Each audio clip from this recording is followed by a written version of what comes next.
That looks so gross. This is the part where you trust me. This one is perfect. I'm not gonna bite into this one. That's really good.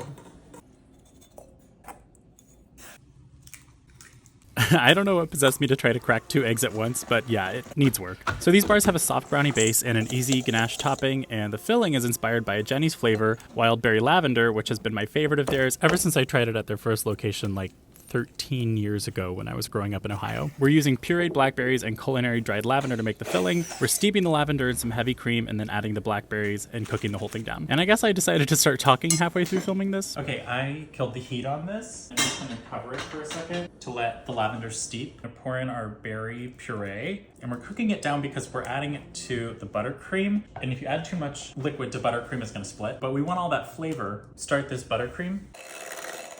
I just beat it until it was really pale. Cornstarch and some water. Mix that. If we add just dry cornstarch, it's gonna clump up. I'm gonna strain this.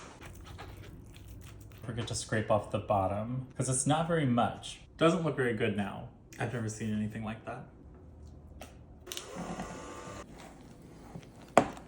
Try to get this as smooth and even as possible. The key to melting chocolate really well and avoiding any kind of like splitting or seizing is chopping really, really finely. There's more surface area of the chocolate being exposed to the hot milk or whatever heat source you have. I'm gonna microwave this for 30 seconds until it starts to simmer. Evenly pour this over the chocolate. I'm gonna cover it with a plate, traps all that heat inside.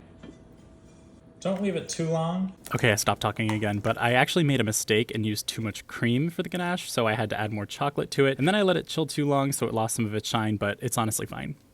Okay, this has been chilling in the freezer. I'm just gonna trim off these side pieces. I found that the trick to perfect slices was a combination of heating up the knife and wiping it off between each cut, and if you're really careful, slicing front to back instead of straight down, like this. Okay, I'm gonna try to bite into the ugliest one. The berry lavender is just like a hint, but it breaks up the chocolatiness. This is pretty much exactly what I envisioned for this recipe.